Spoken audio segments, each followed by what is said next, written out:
अगर आप हिमालय को देवता मानते हो जी या देवतात्मा मानते हो, हाँ, जी तो देवताओं के साथ तो आप देवताओं के शरीर को नहीं खोदोगे, नहीं खोदे देवताओं का नसे नाड़ियों को तो बंद नहीं करोगे। नहीं 84 लाख योनियों में 84 श्रेष्ठ योनियों को भगवान शंकर ने चूज किए जी और उसी के हिसाब से 84 आसन बनाए। समाधि के अंतिम पर्याय निर्बीज समाधि में जाके अंतरात्मा मुक्त होके, शारीरिक बंधनों से मुक्त होके परमात्मा से जाके जुड़ते हैं। वो योग के यात्रा है जी और वो योग के यात्रा कोई सिद्ध योगी ही करते हैं। राधे राधे दोस्तों, स्वागत है आपका अपने गुरु ज्ञान गौरव यूट्यूब चैनल में। जैसा कि आप जानते हैं, मैं जंगलों, पहाड़ों, गुफाओं और कंदराओं में रहने वाले संत महात्मा का खोज किया करता हूँ, उनसे सत्संग लिया करता हूँ और जो भी प्रभु जी लोगों के श्रीमुख से सत्संग रूपी अमृत की वर्षा होती है, वो आप लोगों तक मैं पहुंचाता रहता हूं। हालांकि ये वीडियो जो मैं शूट कर रहा हूं, हम लोग कर्नाटक में बैठ करके गुरुजी अपने गुरु भाई के पास आए हुए हैं और संयोगवश मैं भी यहाँ पे पहुंच गया हूं और भगवान ने, भोलेनाथ ने यहाँ पहुंचा दिया। तो ये वीडियो कर्नाटक में ही शूट हो रही है।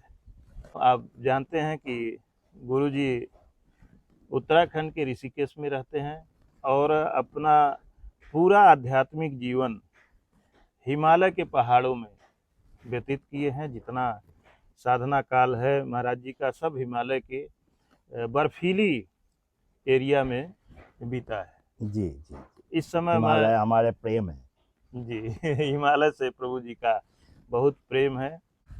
गुरु जी, आपने जैसे कहा कि हिमालय से मुझे बहुत प्रेम है। जी जी, हिमालय से हमारे बहुत प्रेम है। हिमालय से बहुत प्रेम है और जन्म कलकत्ता में हुआ जी, पढ़ाई लिखाई कलकत्ता में, दिल्ली में हुई और उसके बाद का जीवन तो वो बहुत ही सांसारिक और बहुत ही बड़ा था, जिसका वर्णन शायद गुरुजी को अच्छा लगे कि न लगे।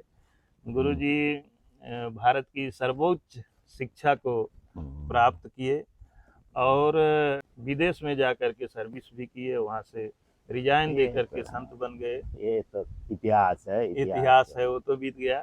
गुरुजी, जैसे आपने कहा कि हिमालय से हमें बहुत प्रेम है। जी जी, पहले शुरुआत करते हैं हिमालय से ही। बिल्कुल। आज के डेट में हिमालय में बार बार तबाही आ रही है।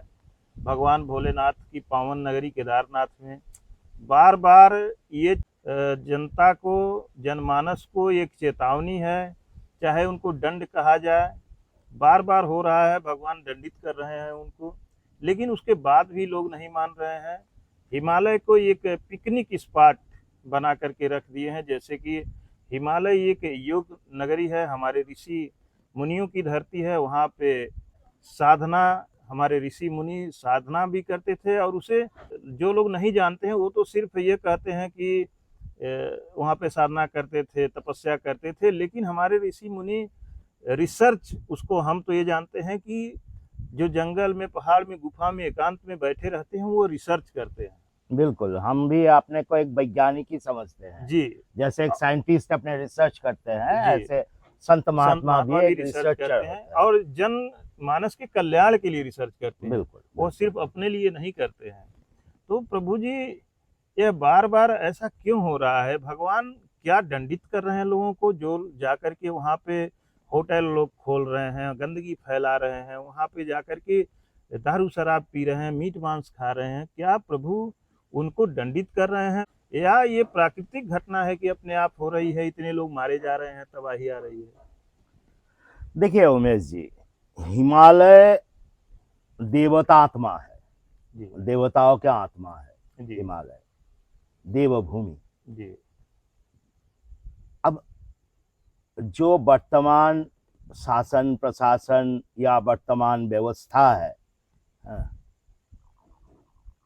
उनके आंखों में ये देवतात्मा तो नहीं है। जी, क्योंकि अगर आप हिमालय को देवता मानते हो जी या देवतात्मा मानते हो, हाँ, जी तो देवताओं के साथ तो आप देवताओं के शरीर को नहीं खोदोगे, नहीं खोदेंगे। देवताओं का नसें नाड़ियों को तो बंद नहीं करोगे। नहीं। लेकिन वर्तमान समय में जो हो रहे हैं, जी सारे तंत्र, सारे जितना सरकारी बेसरकारी इत्यादि इत्यादि जितने तंत्र है, जी सारे तंत्र इकट्ठे लगे हुए हैं पहाड़ों को खोद के, हिमालय के पहाड़ियों को खोद के, उसको काट के, उसके जंगलों को काट के, जी उनके जो नदियां नाला जो जितने हैं उसके ऊपर डैम बना के तरह तरह से प्रकृति को पीड़न किया जा रहा है। जी अब हर चीज का एक इलास्टिक लिमिट होता है। जी प्रकृति मातृस्वरूप है, माँ है। जी इंसान को माँ अपने संतान जान के थोड़ी देर क्षमा करती है, जी लेकिन लड़का अगर सर पे उठ के, सर पे चढ़ के बदतमीजी करने लगे जी तो माँ भी एक थप्पड़ मारते हैं, मारती है ना? जी माँ भी जमकर एक थप्पड़ मारती है। जी तो यही घटना हो रहा है हिमालय के साथ। जी जैसे आप बताए केदारनाथ जी, जी केदारनाथ जी हमारे गुरुपीठ है, बाबा केदार हमारे इष्ट हैं, जी हाँ, उनके लिए हमारे दिल में, हमारे समस्त आत्मा में निर्विकार रूपेण एक अथाह श्रद्धा है। जी केदारनाथ जी के जो धाम है वो तीर्थाटन के लिए था, जी लेकिन वर्तमान व्यवस्था, वर्तमान जो सारे चीजें है, जो सारे माहौल है, सामाजिक माहौल है, या जो प्रशासनिक शासन प्रशासन के जो माहौल है, वो उसको पर्यटन में परिवर्तित कर दिए है। जी ये तीर्थाटन और पर्यटन को अगर परिभाषित नहीं किया जाए, जी समय रहते हुए चेतन नहीं होए, जी तो इंसान प्रजाति अपने ध्वंस को स्वयं निमंत्रण दे रहे हैं। जी अपना विध्वंस स्वयं करवा अपने रहे हैं। विध्वंस स्वयं आवाहन कर रहे हैं। जी केदारनाथ जाने के लिए 4 लेन हाईवे के कोई आवश्यकता नहीं है।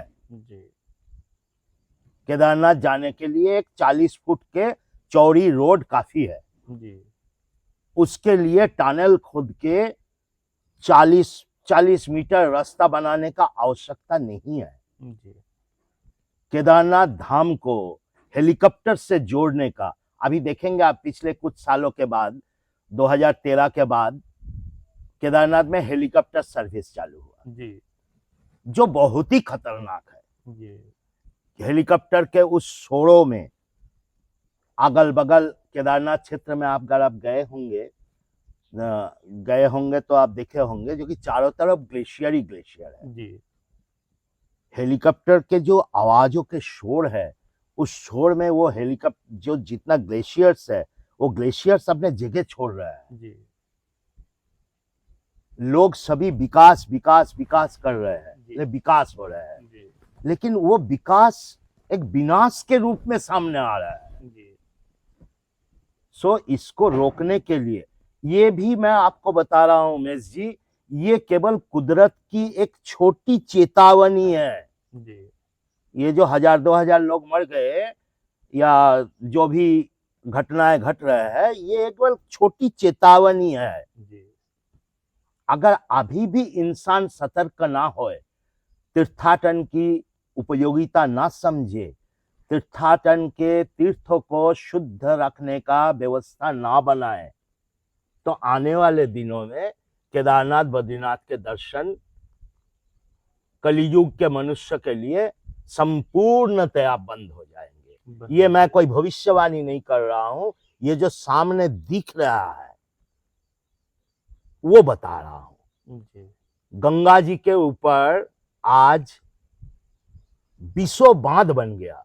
जी इंसान हिमालय, अगर देखो, हमारे लिए हिमालय है ना, एक पहाड़ जंगल नहीं है। हिमालय एक मूर्त जीवंत देवता है हमारे लिए, और हम हमारे दिल को बहुत पीड़ा होता है जब मैं देखता हूं उनके हजारों के संख्या में रोड बनाने के लिए हजारों के संख्या में सैकड़ों साल के पुराने पेड़ों को काट दिया जाता है। जी काट नहीं दिया जाता है, जड़ से उखाड़ दिया जाता है, पहाड़ों को तोड़ दिया जाता है, गंगा जी जैसे पवित्र नदियों को बांध बना के मोड़ के गुफा में घुसेर के सुरंग में घुसेर के खत्म किया जाता है। एक बात बताओ उमेश जी, अगर हिमालय को मैं एक मनुष्य समझू, एक विशाल आकृति के मनुष्य, उनके सारे ये जो रोए हैं जी वो ये पेड़ पौधा है, जी जंगल है, बिल्कुल उन रोए को उखाड़ा जा रहा है। जी उनके जो नसों में, ये इंसान के नसों में चलता हुआ जो खून है वो हिमालय के नदियां हैं। नदियां उन नदियों को कोई मोड़ दे, उन नसों को कोई मोड़ दे, वहां खून के चलना रुकवा दे, कोई आपके शरीर में काट के छेद करके रास्ता बनाए, तो एक इंसान के रूप में आपको क्या महसूस होगा? बहुत असहनीय पीड़ा हो। असहनीय पीड़ा होगा। तो ऐसे ही मुझे दिखता है जो कि हिमालय एक मनुष्य के विकास के चलते, मनुष्य के लोभी मनुष्य के विकास के चलते हिमालय एक असहनीय पीड़ा से गुजर रहा है। जी प्रभु जी, एक बार मैं कहीं सुना था कि हिमालय शोरगुल बर्दाश्त नहीं करता है, वह शांति को पसंद करता है। जी वहाँ कोई शांति लेने जाए, शांति से वहाँ पे रहे तो हिमालय खुश रहता है। जी लेकिन वहाँ शोर बर्दाश्त नहीं होता। शोर सुन करके पहाड़ियाँ खिसकने लगती हैं। हाँ, पहाड़ियाँ जो स्लाइडिंग होती है वो शोर बर्दाश्त नहीं कर पाता हिमालय। शोर नहीं बर्दाश्त कर पाते हैं। और अब सोचो केदारनाथ जी में प्रतिदिन सैकड़ों हेलीकॉप्टर अप एंड डाउन कर रहे हैं। हाँ उन हेलीकॉप्टरों के कितना शोर मचाते हैं। जी केदार घाटी के तो संपूर्ण विनाश के रास्ते में जा रहे हैं उमेश जी। अभी भी अगर इंसान प्रजाति ना चेते, ना संयत हो, तीर्थाटन के महत्व को ना समझे, तीर्थ को शुद्ध रखने का कोई ठोस योजना ना बनाए, तो आने वाले दिनों में कलियुग के जीवों के लिए केदार बाबा के दर्शन, बद्रीनाथ जी के दर्शन संपूर्णतया बंद कर देंगे प्रकृति। क्योंकि इन तीर्थों के अशुद्ध करने का अधिकार मेरे ख्याल से किसी इंसान को नहीं है। आज लोग केदारनाथ जा रहे हैं रील बनाने को, रील बनाने जा रहे हैं, जा करके आज शादी करके हनीमून मनाने जा रहे हैं। बताइए, हनीमून मनाने का जगह केदारनाथ है? पिकनिक मनाने जा रहे हैं, वही जगह पिकनिक मनाने का जाने का जगह है केदारनाथ।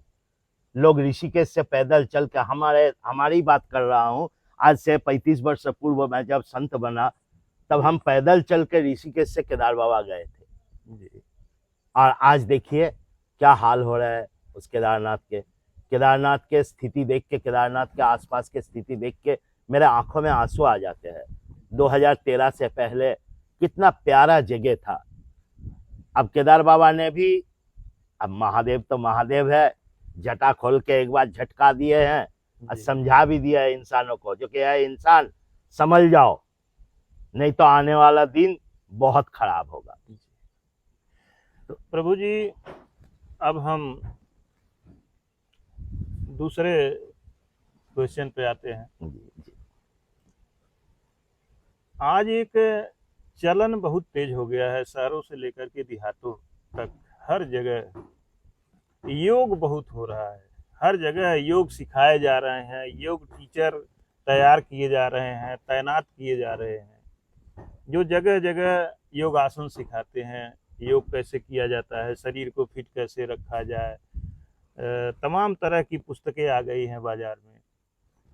और महाराज जी, एक जो है योग साधना जो हम लोग पुस्तकों में पढ़े हैं, हमारे योगी ऋषि महर्षि जिसका वर्णन करते हैं, आप तो चूंकि हिमालय में रहे हैं, ऋषिकेश जैसे योग नगरी में अभी भी रहते हैं। ऋषिकेश को योग नगरी कहा जाता है। हाँ जी, योग नगरी कहा जाता है। हमारे प्राचीन ऋषि महर्षि योग करते थे, योग साधना करते थे, कहा जाता था कि ये योगी हैं। और आप भी साक्षात हमारे सामने ये कोई योगी ही बैठे हैं। तो योग और जो आज का योगा है, जिसको योगा भी लोग कहते हैं, योग भी कहते हैं, तो योग साधना और आज के योगा में क्या कोई समानता है या अंतर है? कृपया बताएं। देखिए उमेश जी, आज के जो योग है, जो योग के नाम से प्रचारित प्रसारित हो रहे हैं, जी उसमें डंडी लग गया, वो योगा हो गया। जी, योग में डंडी लग गया योगा हो गया। तो योगा हो गया। जी प्रकृततया योग अगर महर्षि पातंजलि के अनुसार चला जाए जी तो महर्षि पातंजलि बोलते हैं योग क्या है? योगः चित्तवृत्ति निरोध। जी योग चित्त के वृत्तियों को निरोध करने का नाम योग है। जी आत्मा को, जीवात्मा को परमात्मा के साथ योग करने का, संयोगित करने का नाम योग है। जी जो आपने अभी बोले, हिमालय में वर्षों से, हजारों वर्षों से जी जो संत महात्मा योगी योग साधना कर रहे हैं, करते आ रहे हैं अभी करते तक। आ रहे हैं, वो योग जी एक साधना है। जी और वर्तमान समय में योगा जी कह के आप अलग अलग शहरों में, अलग अलग जगहों में देखते हैं, वो योग के अंतर्गत जो शारीरिक कसरत है, जी वो मुख्यतया उसमें उद्देश्य है। जी अब अगर पातंजल योग दर्शन को आप पढ़ेंगे, उसमें अष्टांग योग के वर्णन है। जी यम, नियम, आसन, प्राणायाम, धारणा, प्रत्याहार, धारणा, ध्यान और समाधि, जी ये अष्टांग योग बोला जाता जी है। अब उसमें यम और नियम जी ये साधना के हिस्सा है। इसीलिए जो प्राचीन योगी है, जी वो पहले यम और नियम इन दोनों के अनुसरण करते हैं। जी और वर्तमान ये योगा है, वहां पहला दो चरण तो है ही नहीं, जी यम और नियम। आपको मैंने संक्षेप में बताऊं यम और नियम क्या है। जी महर्षि पातंजलि बोलते हैं, अहिंसा, सत्य, आस्तेय, ब्रह्मचर्य, अपरिग्रह, ते पंच यमा। अहिंसा, हिंसा ना करना, जी सत्य, सत्य बोलना, झूठ नहीं बोलना, आस्तेय, चोरी करने का प्रवृत्ति का अभाव होना, जी अहिंसा, सत्य, आस्तेय, ब्रह्मचर्य, ब्रह्मचर्य आप समझते ही हैं, जी। सेलिबैसी, एंड अपरिग्रह, जी किसी से कुछ चीज मांगना नहीं, जी ना मांगने का प्रवृत्ति का अभाव, जी ये संयम है। तो इन संयमों को बिना अभ्यास किए, जी यह 5 नियम है। जैसे ये 5 यम है, महर्षि पातंजलि बोल रहे हैं, जी ऐसे ही 5 नियम है। जी तप, शौच, आर्जव, श्रद्धाय, ईश्वर प्रणिधानानि, ये 5 नियम है। जी तप, शौच, आर्जव, स्वाध्याय और ईश्वर प्रणिधान। जी तो आज के जो योगा आप बोल रहे हैं, जो आसन और प्राणायाम के ऊपर बेस किया हुआ है, जी उसमें ये यम और नियम एब्सेंट है। जी अगर उमेश जी बहुत स्पष्ट ढंग से देखे, आप बहुत लॉजिकल वे में देखे, तो मैं आपको बताता हूं। एक बार के लिए आप पातंजल योग दर्शन, हठ योग प्रदीपिका, हिरण्य संहिता, इन चीजों के बाद भूल जाइए। जी एक स्वाभाविक रूप है, हमारे शरीर में कई शरीर है। पिछले वीडियो में भी मैंने आपको बताया, जी ये अन्नमय कोश है, इसके अंदर प्राणमय कोश है, जी इस प्राणमय कोश के अंदर ज्ञानमय कोश है, उसके अंदर आनंदमय कोश है, उसके अंदर जो अंतरात्मा जीवात्मा बसवास करते हैं, जी उस जीवात्मा को इन सारे शरीरों से मुक्त करके परमात्मा के साथ योग करना, जी युक्त करना, वो योग है। जी जुज धातु से योग शब्द की उत्पत्ति है। जी जुज माने योग करना, जी टू ऐड, जी to add with something to something. तो ये योग की जो परिभाषा है, ये परिभाषा समय काल में बदल गया है। जी अभी आसन और प्राणायाम, जो दोनों ऐसे जो पूर्ण योग है, उस पूर्ण योग को छोड़ के भी जी आसन और प्राणायाम ऐसे दो विषय है, ऐसे दो सब्जेक्ट है, या योग के ऐसे दो स्टेप है, जिससे आम मनुष्य, सांसारिक मनुष्य उसके लाभ लेते हुए अपने शरीर को स्वस्थ रख सकता है। जी बहुत सारे बीमारियां हैं जो आसन और प्राणायाम के द्वारा ठीक की हो जाए। सकते हैं। जी।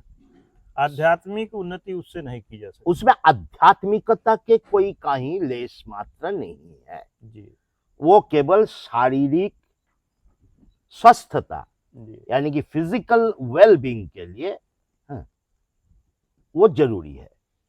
तो महाराज जी, क्या जो हमारे ऋषि महर्षि करते थे, हजारों लाखों वर्षों से, प्राचीन काल से करते आ रहे हैं आज भी, तो वह योग क्या विज्ञान है? वो योग एक विज्ञान ही है। जी अब जैसे मैंने आपको बताया था पिछले वीडियो में, जी जो कि ये अन्नमय कोश, जी इस अन्नमय कोश का साधने का जो तरीका है, जी इस अन्नमय कोश को, इस शरीर को साधन करने का जो तरीका है, जी वो है आसन। जी अब लोग सोचते हैं जो कि हाथ पैर चलाना आसन है, ऐसे नहीं है। भगवान महादेव ने घिरण्य ऋषि को, घिरण्य संहिता अगर आप पढ़ेंगे जी तो उसमें बताते हैं जो कि उनने 84 लाख योनियों का सृष्टि की है, जी और हर एक लक्ष्य जनी में एक जीव श्रेष्ठ होते हैं, जी और वो एक एक लाख योनि में, जैसे 1 लाख प्रकार की पंछियां हैं, जी उस पंछियों में श्रेष्ठ कौन है? मोर। जी तो भगवान शिव ने कहा मयूरासन करो, जी मयूर के तरह रहो 3 घंटा 20 मिनट, 1 प्रहर तक। उससे तुमको मयूर के गुण धर्म तुम आत्मसात कर सकते हो। जी और पिक्यूलियर बात है जो कि मोर कोई भी जहरीले चीज को खा के पचा सकते हैं, जी और कोई योगी 3 घंटा 20 मिनट तक अगर मयूरासन में रहते हैं तो उनके अंदर भी जहर पचाने का शक्ति आ जाते हैं। जैसे मोर कोई भी जहर खा के पचा सकते हैं, ऐसे ही 3 घंटा 20 मिनट तक मयूरासन में जो स्थित रह सकते हैं जो साधक, वो कैसे भी जहरीले चीज को पचा लेते हैं। अब देखो मुख्य फर्क कहाँ है योग और योगा में। योगा में भी मयूरासन के निर्देशन है, जी जो आधुनिक योग है। जी मैं आधुनिक योग बोल रहा हूं इसलिए क्योंकि मेरे भी कई शिष्य है जो अलग अलग देशों में ये वही योगा की ट्रेनिंग देते हैं। जी हाँ। आप हर एक को योगी बनने को, एक सार्थक योगी बनने को नहीं सोच सकते हैं। हाँ। उसके लिए सारे जीवन दांव पे लगाने पड़ते हैं। जी तो जो मयूरासन करते हैं वहां कहीं नहीं बोला जाता है मॉडर्न, उसमें मॉडर्न कॉन्सेप्ट ऑफ योगा में, जी जो कि 3 घंटा 20 मिनट एक आसन में रहना है, ये कहीं नहीं बोला जाता है। हाँ। एक प्रहर तक। अच्छा, ठीक उसी के ऑन द अदर हैंड आप पातंजल योग दर्शन पढ़ो जी तो पातंजलि के योग सूत्र में आसन के बारे में एक ही सूत्र है, जी पतंजलि बोलते हैं स्थिरम सुखम आसनम, जी स्थिरता पूर्वक और सुख पूर्वक बैठे रहना आसन है जी किसी भी पोस्चर में। तो जो मैं बोल रहा था 84 लाख योनियों में 84 श्रेष्ठ योनियों को भगवान शंकर ने चूज किए जी और उसी के हिसाब से 84 आसन बनाए। जी इसमें सर्वाधिक आसनों के वर्णन आपको घिरण्य संहिता में ही मिलेगा। इसके अलावा भी शिव संहिता में या हठयोग प्रदीपिका में आपको आसनों के वर्णन मिलेगा। हाँ। लेकिन टोटल 84 आसनों का वर्णन आपको शास्त्र के अंदर वहां कहीं नहीं मिलेगा। जी तो 84 आसन के आसन से क्या होते हैं, आसनों से ये अन्नमय कोश सिद्ध होता है। जी अब अन्नमय कोश के अंदर प्राणमय कोश है। जी प्राणायाम से क्या सिद्ध होता है, प्राणमय कोश सिद्ध होता है। जी वो प्राणमय कोश स्थिरता लाभ करते हैं। जैसे आसन से ये अन्नमय कोश स्थिरता लाभ करते हैं, ऐसे प्राणायाम से हमारे जो प्राणमय कोश है, एरियल बॉडी, वो स्थिरता लाभ करता है। उसके बाद आता है प्रत्याहार। प्रत्याहार मतलब विड्रॉयल, प्रत्याहृत होना। अब विड्रॉल किस चीज का, withdrawal of senses from outer object to inner object. जो हमारे सेंसेस है वो बाह्य विषय से अंदरूनी विषय में चले जाए, उसको प्रत्याहार बोलते हैं। जी तो प्रत्याहार जब कंप्लीट होते हैं तब हमारे जो मैग्नेटिक बॉडी है जी वो मैग्नेटिक बॉडी भी स्थिरता लाभ करता है। उसके बाद आते हैं धारणा। अधिकतर लोग जो योगा के बारे में बताते हैं उमेश जी, जी उनको ये धारणा ही नहीं है जो कि धारणा क्या है।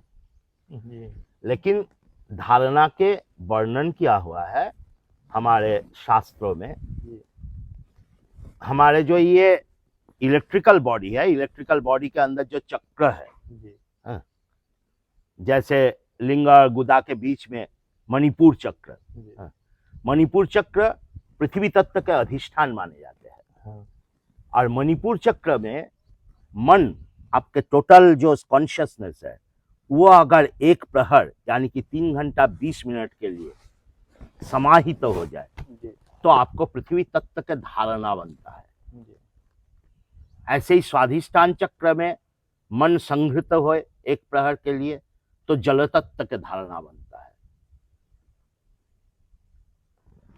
तो ये धारणा, ध्यान और समाधि। जी अब ध्यान हम लोग बोल देते हैं जो कि हम ध्यान कर रहे हैं, ध्यान करा वड़ा नहीं जाते हैं भाई। ध्यान एक स्वतः घटना है, जी इट्स अ स्पॉन्टेनियस थिंग। जी ध्यान किया नहीं जाता है, ध्यान लग जाते हैं। लग जाता ध्यान जब लग जाते हैं उस पार्ट ऑफ द मोमेंट में है। जी आपको खुद को भी पता नहीं होता है जो कि कब ध्यान लगा। कंसंट्रेशन यानी कि धारणा के तो आप कोशिश कर सकते हैं, लेकिन जब तक कोशिश है जी तब तक ध्यान नहीं है। जी a total effortless state of mind, जी एक पूरा एफर्टलेस स्टेट, मन के एक पूरा निश्चिष्ट अवस्था जब तक ना आएगा तब तक ध्यान नहीं संभव है। और फिर वहां से समाधि, जी समाधि के अंतिम पर जाए, निर्बीज समाधि में जाके अंतरात्मा मुक्त होके, शारीरिक बंधनों से मुक्त होके परमात्मा से जाके जुड़ते हैं। वो योग के यात्रा है, जी और वो योग के यात्रा कोई सिद्ध योगी ही करते हैं। ये आपके जो योगा टीचर या इंटरनेशनल डे मनाने वाले योगा जो है, योगा उस तरफ नहीं दिखाते हैं। सो आप ये जानकारी रखिए उमेश जी, जो कि योग के दो विभाग है, जी एक तो शारीरिक और एक आत्मिक। जी जो आत्मिक योग है, हाँ, वो हमारे हिमालय के सिद्ध ऋषि महर्षि तपस्वियों ने अभ्यास करते हैं। जी और जो शारीरिक पहलू है, जिससे शरीर को ठीक किया जाता है, वो शारीरिक पहलू आज के तारीख में योगा नाम से जी आपको शहरों में, बाजारों में खूब परिस्फुट मिलेगा। जी। इसी के साथ दोस्तों वीडियो को हम समाप्त करते हैं, और समाप्त करने से पहले प्रभु जी मैं आपसे आग्रह करता हूं कि हमारे जो YouTube चैनल के परिवार हैं, दर्शक हैं, उनके ऊपर आपका आशीर्वाद बना रहे। बिल्कुल बिल्कुल, आप एक बहुत अच्छे काम कर रहे हैं। अलग अलग जगह में जाके अलग अलग संतों के बानियों को इकट्ठा करके जनता तक पहुंचा रहे हैं। बहुत अच्छे काम है। आपके काम के मैं बहुत सराहना करता हूं। आप सब लोगों को मेरे तरफ से भी बहुत बहुत सादर प्रणाम। समस्त परमात्मा के अंश हैं आप लोग। शृण्वन्तु विश्वे अमृतस्य पुत्रा वेदाहमेतं पुरुषं महान्तम आदित्यवर्णं तमसः परस्तात् नान्यपन्था अयनाय।